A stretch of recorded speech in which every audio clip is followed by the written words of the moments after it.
Can I ask everyone's attention, please? Now, I'm really sorry, but especially I'm really sorry for our guests and for all of you. The technology seems to have completely failed us, so we will need to do this without PowerPoint. But our speaker is so amazing that I'm sure 100% that there will be absolutely no issues in following and in still listening and learning from all the amazing things that she is going to tell us. I'm really sorry. So I have just to make a short introduction. You know, the Iaces annual lecture is usually also the moment where I get to tell something about our work, the work we have done over the past year, and also some nice anecdotes about the speakers that we can all, I think, safely say that she is not just a great scholar, but a friend to all of us. So I'm really glad to see so many of you here today for what has become really our yearly appointment. And I can see so many familiar faces, but also I'm really happy to see some new faces and some students. I'm always delighted when I see students attending our events because, well, after all, we are very much doing this for all of you and in the hope to contribute in a small way to build a vibrant new generation, which probably will also be able to do much better than we have done so far. So I have had the pleasure to lead Iaces for the past 3 years now. It's not always easy because mostly the Irish Sea separates me from this beautiful island, making it sometimes difficult to be at the front row of the debates related to the European Union and Irish politics. However, I am blessed to sit on the board alongside amazing scholars and amazing colleagues and friends.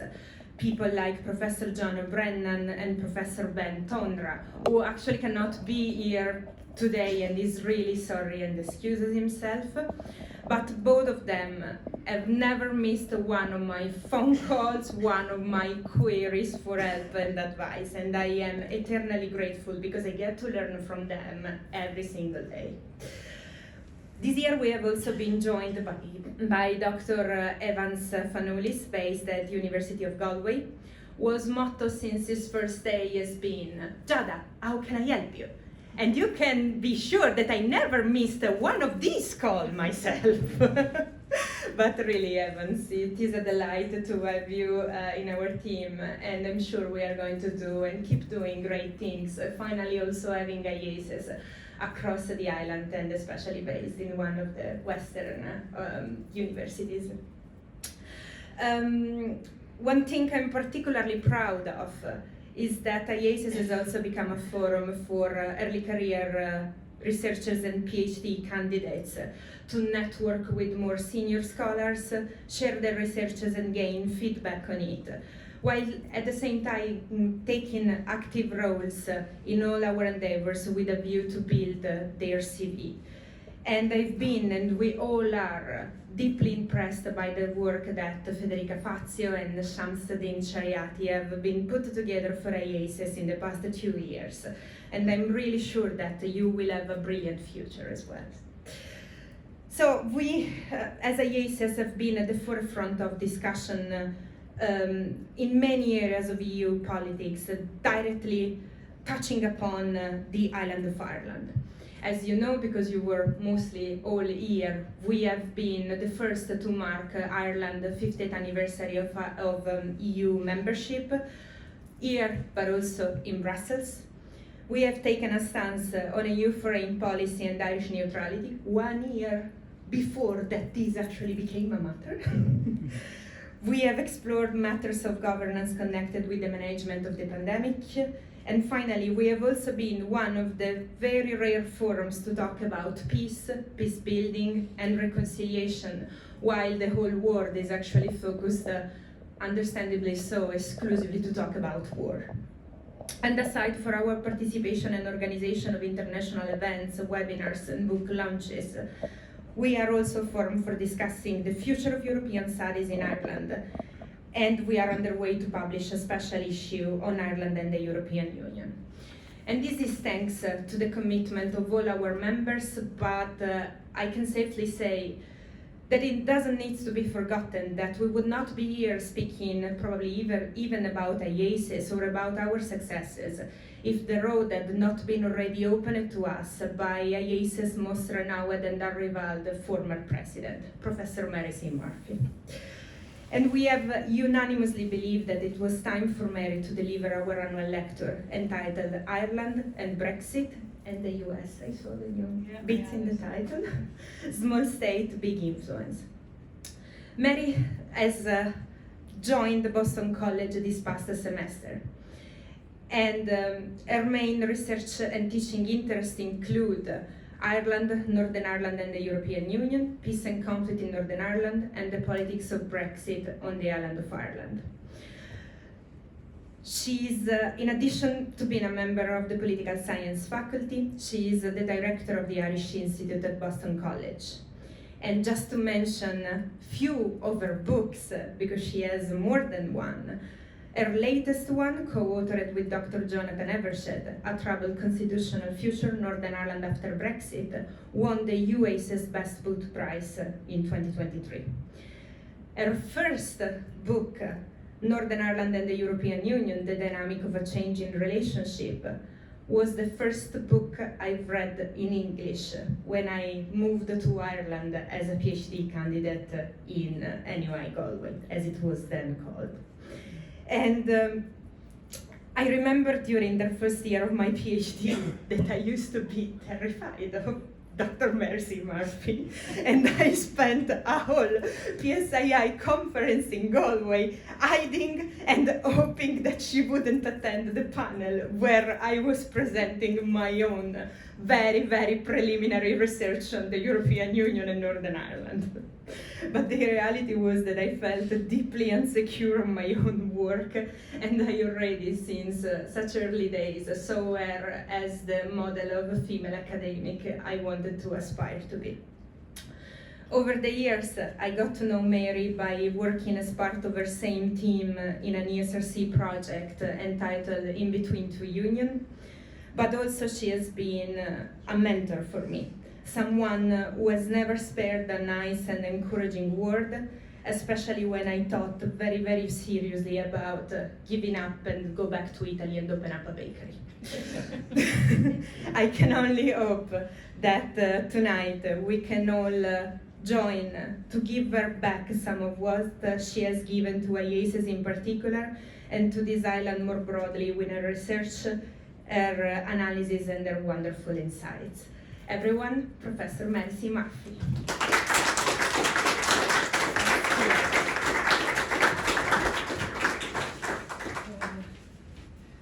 I'm not scared at all. But anyway, thank you so much, Giada. And I'm also not worthy of that introduction. It's very kind of you. I am relieved, to be honest. I really am.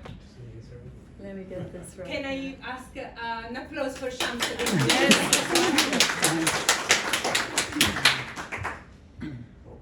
Have we got it? Yeah. All right. Thanks, but thanks so much, Shamsuddin, as well. And thanks to the team here at Europe House. This is a beautiful space, and I'm very grateful for the opportunity to speak here. Technical issues aside, Giada and the Iaces team, a huge thank you to all of you for this invitation. I'm very gratified to see how Iaces is growing and developing and advancing, because it's quite a few years since John O'Brennan and myself worked together to revive the association. So it's wonderful to see that it's thriving and that it's including not just established scholars but younger scholars as well. And I think that's important, never more important actually, because there's an onus on us academics and scholars and students as well, and experts in our respective fields, to find ways of being heard and to contribute responsibly to the wider narrative on a whole range of what are becoming very contested and very difficult issues. And Iaces provides a space where scholars can do that. I'm also a little bit overwhelmed today. Our very first Iaces annual lecture, John, you might remember it, was back in 2016. It was the year of Brexit. And it was delivered by the President of Ireland, Michael D. Higgins, at the time. I think it was his 70th birthday, the day that he delivered the lecture. And in the years since then, the lecture has been delivered by some very big names in politics and some big names in academia. And I see Bridget here this evening. So I'm following in the footsteps of giants, and I appreciate that. In short, it's a great honour to be delivering the lecture this year, so thank you all again. The original theme for my lecture was Ireland and Brexit, small state, big influence, and then I moved to the United States back in August.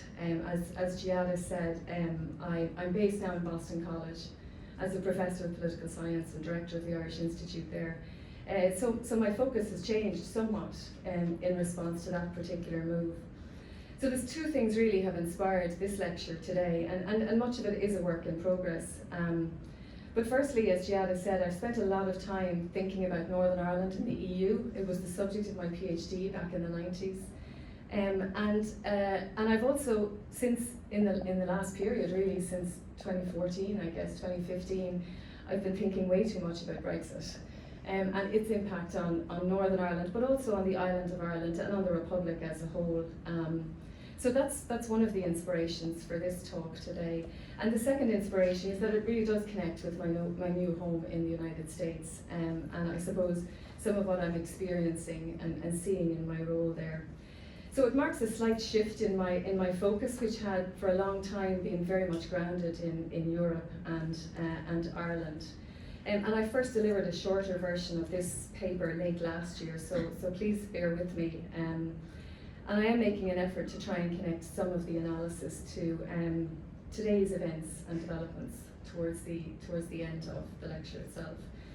So the key question really, which is guiding the research informing this particular theme, is the question of how does a small state seek to persuade or leverage a larger ally? That's the fundamental research question. And in an effort to address and answer that question, I'm using Brexit as the basis of a case study for Ireland and how it influenced the United States. Not how it influenced the EU, but how it influenced the United States. And let me show you what inspired, in many ways, this particular research focus. And it's this gentleman, John Bolton, who you may remember. He served as President Donald Trump's National Security Advisor for a period of not much more than a year, actually, from 2018 to 2019. And this is a Daily Telegraph piece from June 2022, so we're in the midst of the Brexit negotiation period at that time. And in this piece, he's criticising the president, US president of the day, Joe Biden, because of Joe Biden's support for Ireland and its positions on the Northern Ireland Protocol in particular. And what Bolton is doing in this particular article is he's asking what position the US should take on Northern Ireland in the dispute between the EU and the UK at the time. So in the piece itself, he notes that the US president and key Democrats, and this is in quotes, unreservedly accept both the EU's claim that the protocol is essentially inviolable and Ireland's posture that unilateral British changes to the protocol could mortally wound the Good Friday Agreement. Now, in contrast, in this piece, Bolton is suggesting that the US should not be adopting the Irish position on this question, that instead the United States should be siding with the United Kingdom, because he asserts that's in the best interests of the United States. And he talks in this piece, it's kind of prescient reading it now, many years later. He says that the US true national interests, he talks about the US's true national interests, and he says what Washington really needs strategically and politically is a strong UK, helping to lead the NATO alliance both in the immediate crisis and the longer term, reinvigorating the special relationship on a global basis after years of tensions. He said, with all due respect, Ireland is not a NATO member. Even as Finland and Sweden apply for NATO membership, Ireland remains mute. That is certainly Ireland's choice, so are the consequences. So he's not sitting on the fence. He's very, very clear that Biden's decision to support Ireland was not the correct decision in this instance. So the question then arises, how and why did the United States adopt such a position against the UK and at odds with Bolton and other senior figures like Bolton within and around the US administration at the time? Or he wasn't in the administration, apologies, but others like Bolton who disagreed with Biden's positioning on this, and they saw a need they saw a necessity to side with Britain at this time of global instability and volatility, most of it related to Ukraine at the time. So I want to look at what factors accounted for the US administration accepting Ireland and the EU's position on the protocol. I want to look at what Ireland did to persuade the United States. And I guess I'm asking the question, what can we learn from those efforts? And maybe most importantly, do any of those have application today? So I'm using a framework adopted, or at least first developed by Keohane in 1971, a long time ago now, but more recently adapted by James in 2021. And in their respective writings, they're exploring the tactics which small states can employ to influence US foreign policy in particular. And James talks about 3 methods or formulas that can be relied on by a smaller state in its relationship with a larger ally. So they talk about bargaining, they talk about lobbying, they talk about bonding. And I want to apply this framework to Ireland's efforts to influence the US position on Brexit and on the protocol, and really to try and establish what sorts of efforts paid dividends in producing this particular outcome. All of this research is grounded in the study of small states, and for the purposes of this lecture, but in general, I think it's fair to establish that Ireland fits the small state category. The most commonly used indicator in this regard for what constitutes a small state is a population size less than 7 million. And that is, of course, one that fits Ireland. And just to make the point as well that for small states, their primary aims in the contemporary period and historically has been survival, it's been independence, it's been economic viability, and it's been preservation of identity. These are in many ways their primary objectives within the broader international arena. Their secondary aims then are typically about influence and status and image as well. And all of these aims and ambitions, if we think about them, are effectively linked to communication and interaction with the outside world. So I'm going to go through each of these particular bargaining, lobbying and bonding frameworks in a little bit of detail and try to tease out the way in which these were employed by Ireland during this particular period. So bargaining is, what is bargaining? Well, bargaining is really about either offering certain assets of benefit to the US or withholding certain assets of benefit to the US. Now, typically speaking in the literature, that usually applies to military support and contributions. Now, quite clearly, Ireland does not fall into that particular category. It can also concern diplomatic support. So it could be about supporting the US in an effort to curry some sort of favour on a particular given issue. So it is about interests. But I think what's important to understand about bargaining is it's also about values. There's certainly for scholars of liberalism, the issue of values, the influence of bargaining is not just dependent on the interests, but on the degree to which the US shares values with small states and other allies. And I guess this is where we can begin to poke holes in what's happening today. In the United States itself, I think it's fair to suggest that values are primarily framed and embodied and controlled by the executive branch of the United States. And for a moment, if we just think about presidents during that period, in the case of the Brexit period itself, both Democratic presidents, of course Obama and Biden, opposed Brexit. Whereas during the period of President Trump's presidency, in contrast, he was very much pro-Brexit and anti-European Union. So the two different value sets on display during this particular period. Now, the exercise of those values and the endorsement of those values, it's even more emphatically felt when the executive and the legislative branches share the same party or ideological orientation. So, what I want to do is look at the three presidents during the Brexit period and make some observations about how they positioned themselves on Brexit from the outset. The first one is Barack Obama. He was active during the referendum campaign in particular, and he openly spoke out against Brexit, and he urged British voters explicitly to stick with the European Union. And that was during his visit to London in April of 2016, a couple of months before the referendum.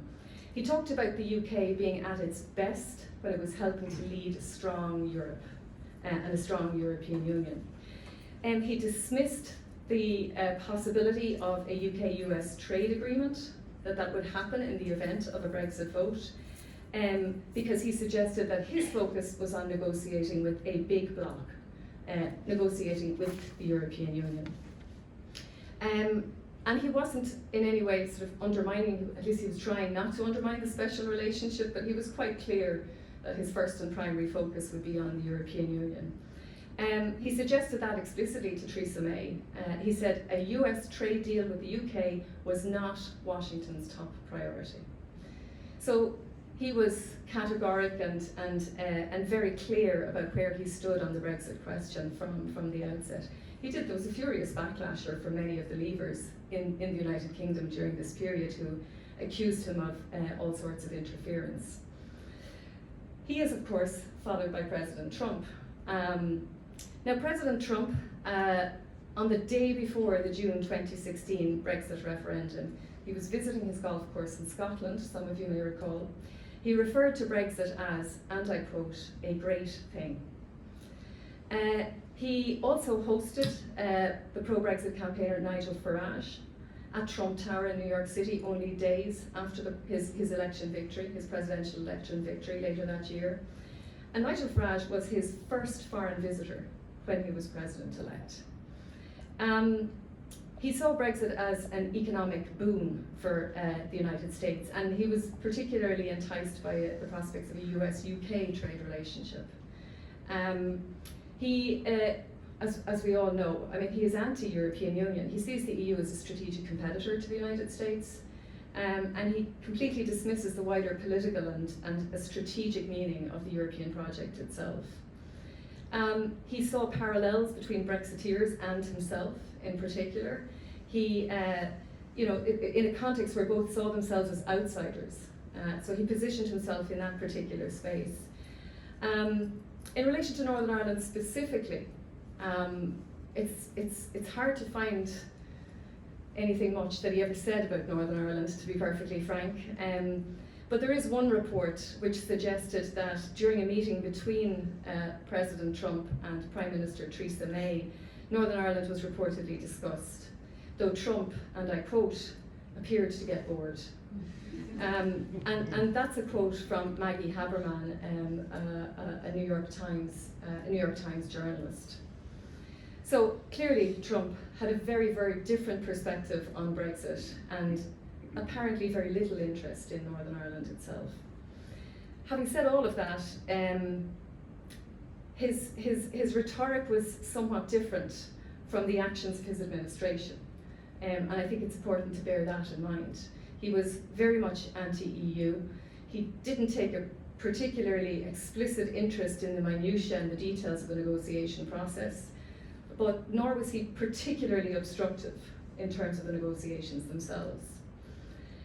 He's followed by President Joe Biden, as we know, and I suppose Joe Biden was probably in office for much of the more contested period of the Brexit negotiations, particularly around the protocol. And now, as we all know, President Joe Biden is of Irish descent and is enormously fond of this island. Following his election, he reaffirmed the importance of the transatlantic relationship. So we see a complete switch from the Trump period. That being said, he was quite focused on China during the period of his presidency in its entirety as well.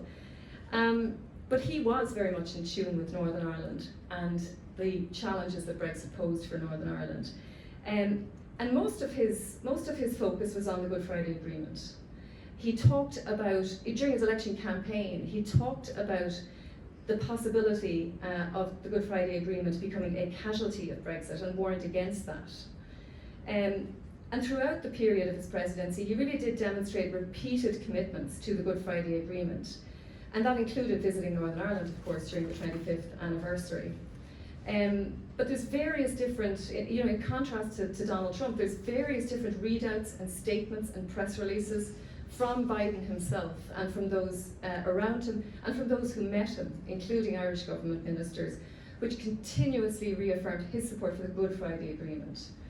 And that was clearly the focus on which his relationship with Ireland during this period was cemented. He, in a meeting between Prime Minister Liz Truss during that period when she was Prime Minister, and the US President in New York, he once again, he talked up the importance of the Northern Ireland peace deal and transatlantic unity, particularly in the face of what was happening in Ukraine and Russia at that time.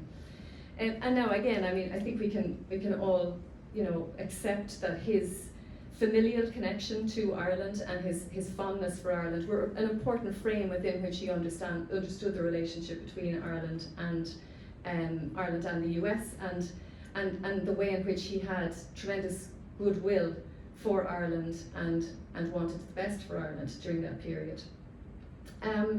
If you look at these three cases as a whole, you can discern differences clearly between the three. But I think what's most important to point out is that the relationship between the US and the EU and the US and Ireland was grounded in an atmosphere of trust and an element of predictability during Obama's presidency and during Biden's presidency. That was certainly less the case during Trump's administration, and clearly there's an evident absence of trust today in relation to the current Trump administration. But we have different values, different interests and different value systems on display here in relation to the bargaining piece. And I'll talk in a moment about how the Irish administration sought to influence the executive and the legislature more broadly on this. The whole issue of lobbying is in many ways about targeting multiple access points in the US political system. So it's about the President and Congress and the State Department and also special envoys as well. But there's an indirect approach to lobbying as well, which is something I would suggest has been pioneered by the Friends of Ireland caucus.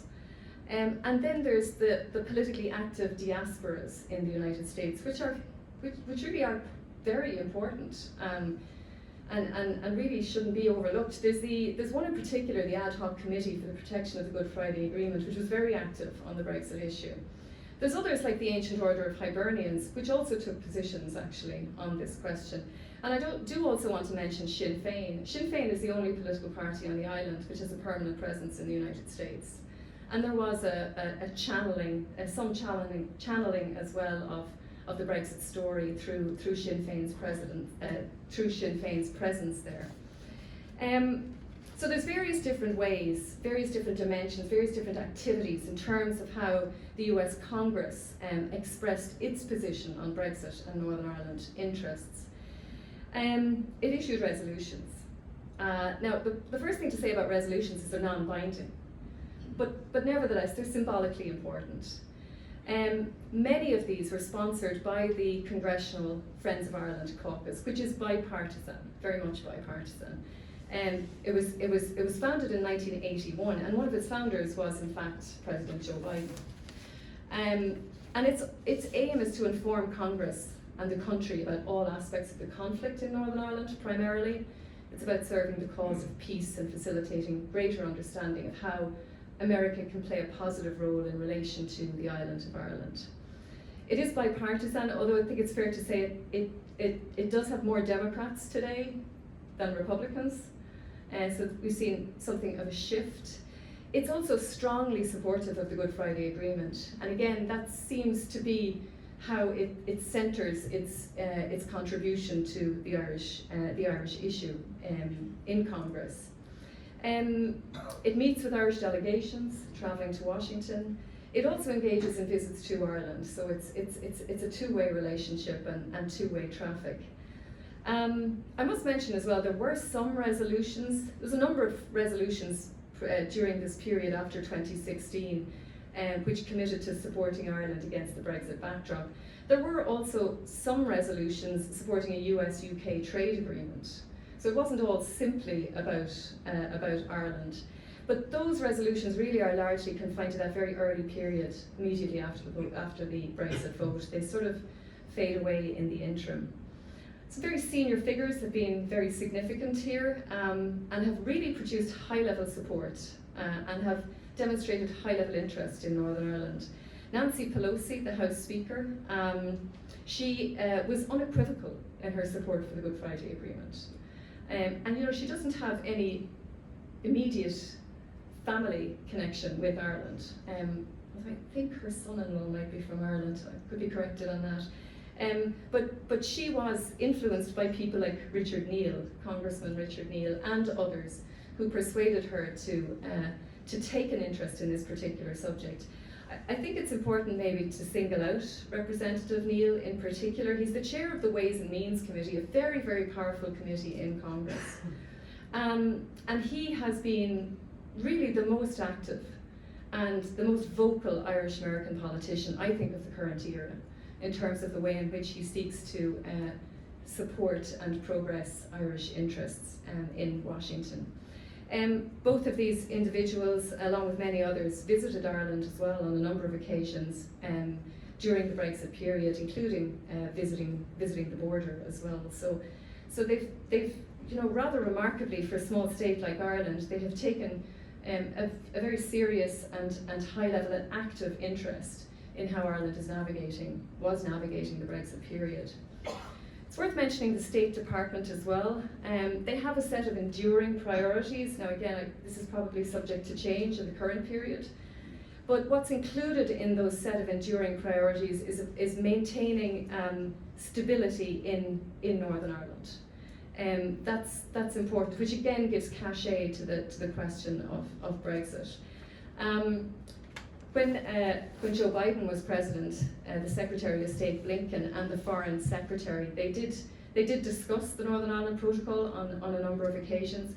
We did have a visit by the US State Department Councillor to London and Northern Ireland in October 2022. He was quite frank in terms of the expression of his views, and it's quite unusual to see a State Department official being quite as frank as he was. He was calling explicitly for the row over the protocol at the time to be resolved. He said the last thing we need is flare-ups right at a moment where transatlantic unity, European unity is more important than ever. That's our North Star. We understand there's some practical realities and that adjustments could be made, but we don't think that unilateral steps are helpful. We want to see the temperature go down on this. So it's quite strong language for a state official. He also talked about Britain avoiding a big fight with the EU, and it's interesting to see that during the Biden period we have state officials feeling, you know, enabled to make these kinds of contributions. We've had a series of special envoys to Northern Ireland: Gary Hart under Obama, Mick Mulvaney under Trump, and of course Joe Kennedy, who stepped down just recently. 3 separate appointees. Much of their work has had a strong economic focus, but again, that brought them into the Brexit realm as well and meant dealing with Brexit. There's a range of different diaspora groups who've been active in the space. I mean, the ad hoc committee is the one I think it's important to highlight or point out.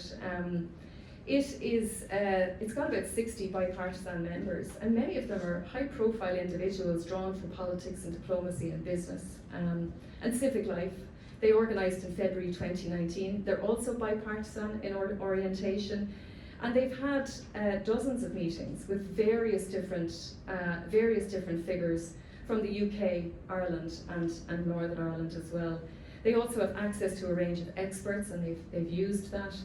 Their focus again has been on protecting the Good Friday Agreement. That is the consistent frame within which Brexit was appeared to be understood within the United States during this period.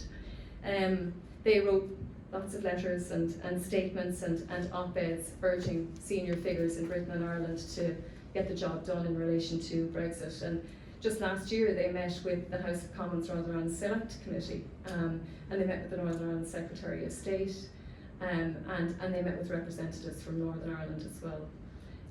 So they've been pretty influential, I would suggest, in terms of at least giving voice to Northern Ireland's Brexit situation during this period. So that's the way in which lobbying has materialised. The issue of bonding is maybe a little less tangible. Bonding refers to the cultivation of close political and personal ties to key figures, which is what we would call political bonding, and to key institutions, institutional bonding. And the way James describes this, and I think it's quite succinct and appropriate, he says the goal is to become part of the furniture. And bonding really is about achieving general influence over the medium to long term.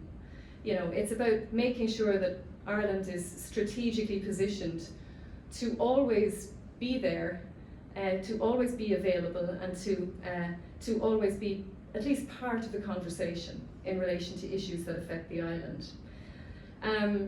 So for example, I mean, you can point to something like the St. Patrick's Day or the St. Patrick's Month events, which I'm coming to find out in the United States.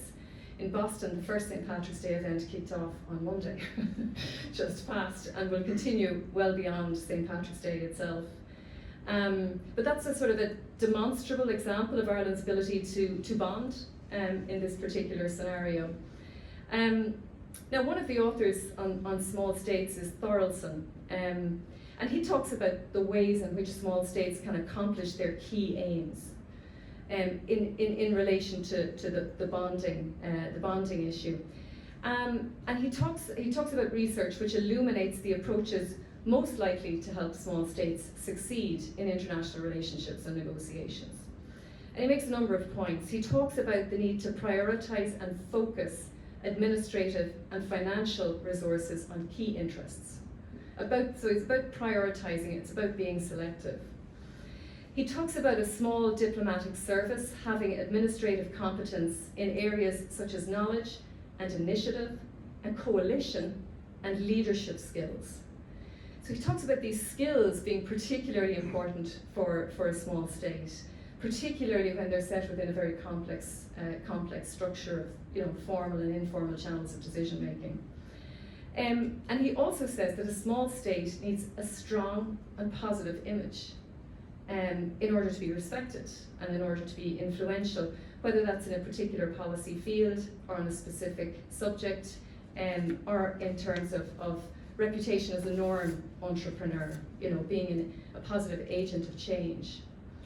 So the bonding is something which happens really over the longer term.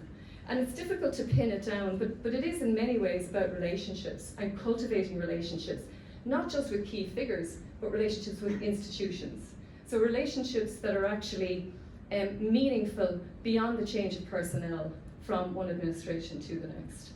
And I think Ireland has in many ways done a good job on that front, but let me look at some of the sort of the analysis, if we bring all of this together. So I'm sort of coupling a general analysis in terms of what the literature tells us, and some specific analysis in relation to whether Ireland conforms or not with some of what the literature suggests is important and helpful.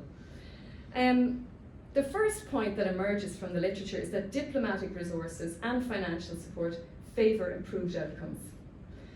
And what that effectively means is that having a strong diplomatic presence and a skilled diplomatic presence within the United States is a very important starting point for achieving improved and positive outcomes.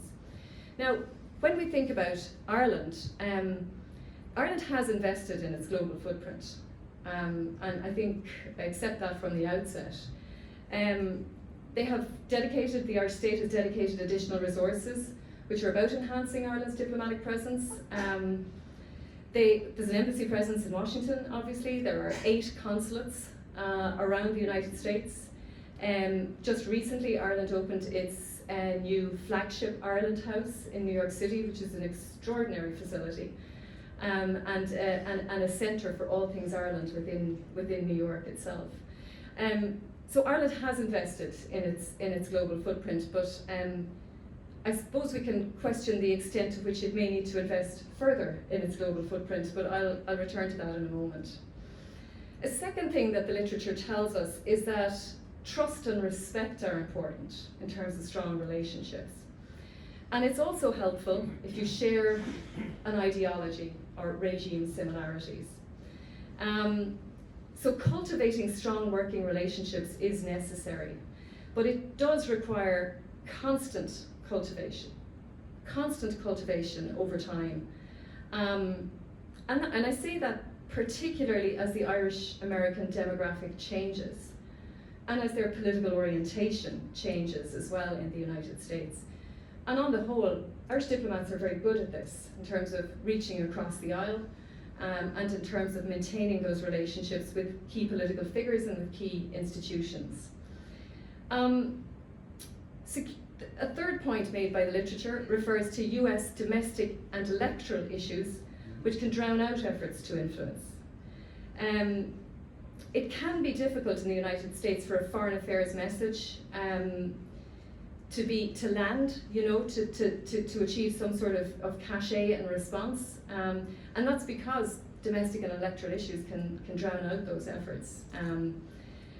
Sometimes it can be difficult to persuade even supportive US-Irish politicians or US-American politicians to focus on an Irish issue or a Northern Ireland issue, when really there's very little electoral reward for doing that for them personally.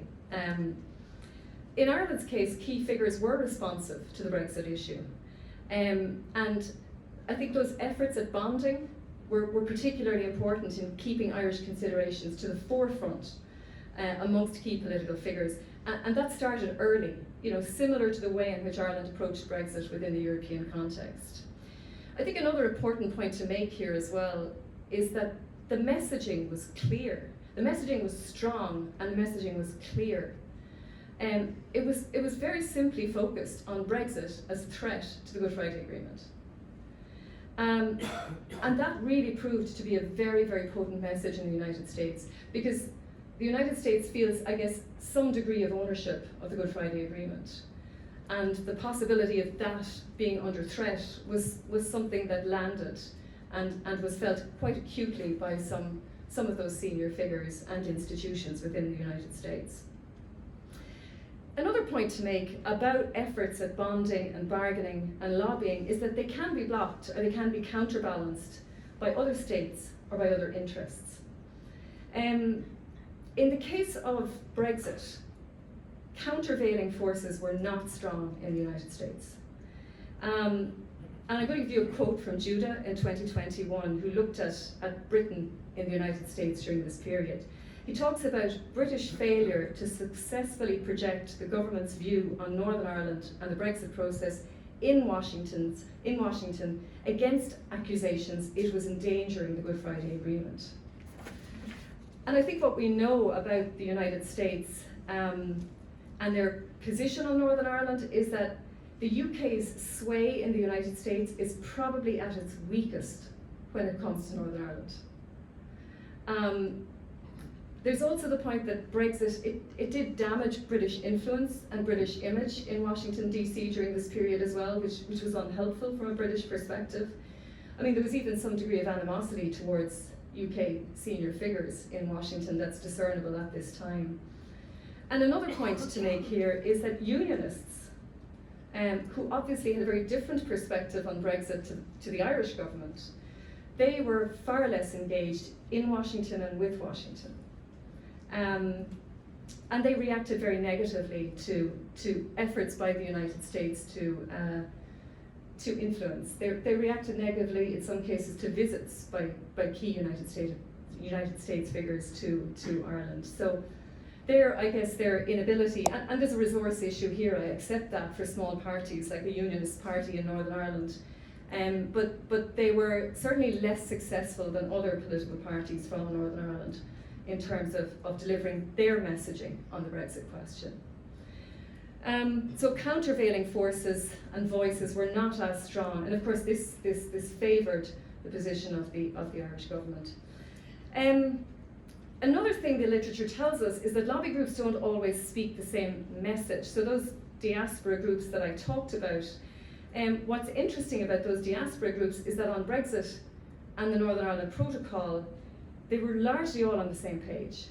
They were all largely delivering the same message. And you know, there's some overlap of membership between these different groups, whether it's the Ancient Order of Hibernians, the Ad Hoc Committee and others, but they were all largely delivering the same message. And a lot of what I'm saying in this context here mirrors and echoes what was happening in Brussels at the same time, where interest groups, for the most part, were also delivering a clear message to the Brussels administration. So some of what was happening in Brussels finds echoes within the United States as well during this period. So diaspora groups were largely on the same page, and that contributed to there being a strong, clear message, which was successful at cutting through, and which the US administration for the most part was responsive to. So what were the outcomes? What resulted from all of this? And I've alluded to it. The US position on Brexit and the protocol really was in alignment with the Irish government's position, but also with Irish nationalists and with others in Northern Ireland as well. And you know, in this instance, it seems clear that diplomatic and political bargaining and lobbying and bonding, all of the various efforts which are bound up in these concepts and ideas, they did prove effective in winning US support for Ireland's Brexit position during this period. But I do want to make the point that the US position which was adopted was bipartisan. And it really was heavily focused on the Belfast Good Friday Agreement. You know, that was the frame within which it was understood. And I don't want to extrapolate too much from this point either, because Brexit is a very specific example where many of these, where many of the positives sort of come together. You know, Brexit was connected to the peace process, and it reflected a continuous attachment to the peace process in the United States by key figures. But it also connected with bigger US strategic interests, particularly during Biden's presidency towards the end, in relation to supporting conditions which facilitate stability, international stability, and European unity as well. There are other issues during the Biden administration where the Irish and US positions did not align, and the most obvious one, of course, is Gaza. But there were others as well. The US Congress, for example, was resistant during this period to adding Ireland to the US E3 visa program. And that was despite a huge number of successive legislative efforts being sponsored by the co-chairs of the Congressional Friends of Ireland caucus. So it's not always the case that Ireland as such sells its message effectively, but on Brexit it clearly did. It demonstrates really that securing, in the round, I think this demonstrates that securing US support for a small state, it's a long-term project, and it's also a resource-intensive project, but it's linked to favourable conditions and context.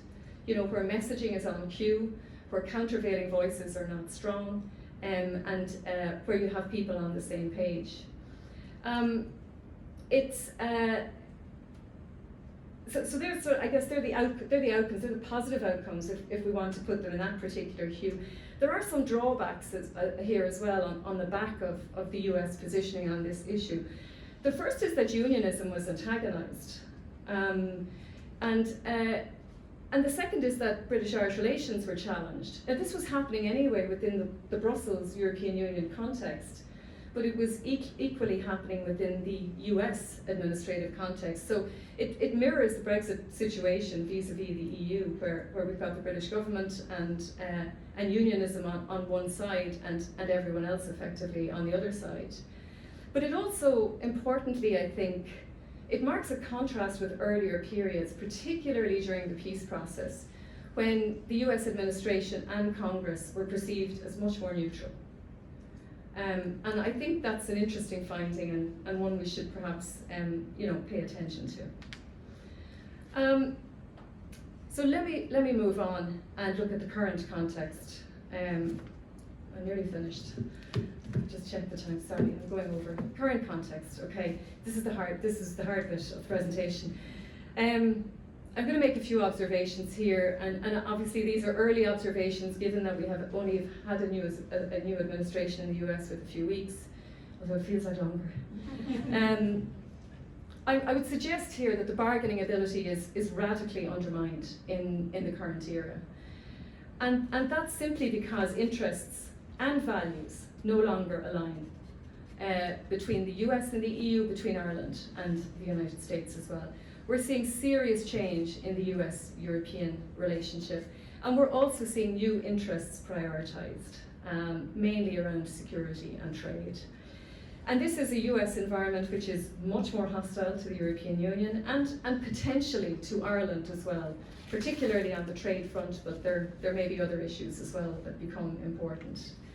So when it comes to bargaining, we're in a very different space, in that values and interests no longer align with the US administration, and that creates challenges. On the issues of lobbying and bonding, I would suggest that capacities are challenged. Ireland's US diplomatic footprint is actually small relative to other small states, if you compare it. And I compare it maybe perhaps unfairly with permanent representation in Brussels, which has 120 staff. The US Embassy in DC has 40.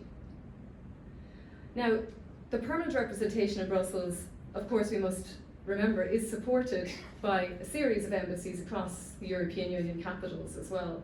So you have, somewhere in the region of a few hundred diplomats. And obviously the European Union is a completely different political machine where we have very, very specific and high-level responsibilities. In the United States, the embassy is supported by the consulates. The 8 consulates, they employ about 90 staff. So in total, Ireland has about 130 personnel, diplomatic personnel in the United States. And I suppose that contrasts quite starkly with our representation within the EU. And I guess it also depends on what position you take on the current challenges in the United States. Are they as severe as the Brexit period? I mean, I think they are, to be frank. So in terms of that earlier point about diplomatic resources, strong diplomatic resources favouring positive outcomes, there's maybe something to think about there. And I would make the additional point that during the Brexit period, the level of support and personnel that we had in Brussels and in the European capitals was invaluable during that period, and diplomats were instrumental and they were effective in telling Ireland's story and in shaping the EU's approach to negotiations as well. Now, by its own admission, Ireland's diplomatic footprint is small. A 2017 report from the Department of Foreign Affairs, a policy review, outlines this, and the numbers have increased in recent years, but we still continue to lag behind equivalent member states in terms of our staffing levels. So there is a need to against the backdrop of what's happening in the United States right now, there is the need to cultivate new avenues of influence. And that does require mobilisation, extensive mobilisation by government and by the civil service in the United States. And it sort of feeds into that point about bonding as well, and efforts at lobbying, which are often very resource intensive. I would also mention the mobilisation of representatives of opposition parties. That's just as important. The mobilisation of business, industry, trade interests and other interests in the United States as well. Their mobilisation, and again if we look at the Brexit period, this was very evident during the Brexit period, where we had important interest groups mobilising in support of Ireland's position on Brexit, or taking a position on Brexit and communicating that, and spending time in Brussels and meeting the necessary personnel to make their case. I would say as well that there are Irish American organisations across the US. Well, I live in Boston. I can't get over the number of Irish American organisations in Boston. It's really quite extraordinary. I could spend every night of the week at a different reception if I so wished. But in all of that, support for Irish American organisations, they are part of the wider diplomatic effort, and they're a very important part of it. Again, reflecting on the role the ad hoc committee played, and others like the Ancient Order of Hibernians. But Irish America is changing, and it's changing. It's changing quite substantially, and it makes this effort all the more complex because it's not as uniform a group as it used to be, which makes the messaging difficult as well. But it is a part of the Irish state's sort of broader soft power capacity. And these organisations, they can support efforts of bargaining and lobbying and bonding as well. What can I say about the Irish American community? Liam Kennedy has talked about Irish identity in the US. It does not principally exist as a political bloc or a sociological formation in the way perhaps that it did previously. Irish Americans today are as likely, if maybe even more likely, to vote Republican than Democrat. All of this, it impacts on the cohesion of the broader message vis-a-vis specific policy preferences and specific priorities. And again, that's in contrast to the Brexit situation in relation to Brussels and the mobilisation of interest groups, which were all pretty much on the same message. And that messaging buttressed the position of the Irish state and the diplomatic offensive itself. The profile of Irish American identity is also becoming generationally distant. There's about 88% of that 30 million or so who claim Irish heritage, 88% of them who are third generation or later. About 64% of Irish Americans under 45 are not signing up to join those Irish American organisations that I just talked about. So it's becoming a different space. It's becoming an older space. And it's challenging to harness that community against that particular backdrop. Because it's increasingly bipartisan, it's aging, and it's also exposed to what I would call an intergenerational disconnect between the United States and how they understand contemporary Ireland today. So paying attention to that cohort is important. So let me conclude. Just a couple of very brief conclusions. I'm going to suggest that we're witnessing an increasingly complex geopolitical environment, that goes without saying, but with that the upending of traditional diplomatic and international norms. And international turbulence, it creates risks for small states, and again the literature tells us this and explains this to us. And we really should not underestimate the push and pull of international circumstances and the constraints that they place and the challenges that they pose for small states like Ireland. Today's world, I would suggest, is becoming a more inhospitable place for small states. And I say with the nod to Long, writing in 2017, because when he was writing in 2017, he said it was becoming a more hospitable place for small states. So I'm quite paraphrasing. I think the ability of small states to exercise agency vis-a-vis the United States is being squeezed. Again, in the context of those points that I'm making about bonding and lobbying and bargaining. And I'll finish by saying I think it requires a radical rethink, domestic rethink of small state relationships and priorities and policies. And I think doing that is going to be very challenging for Ireland. Thank you.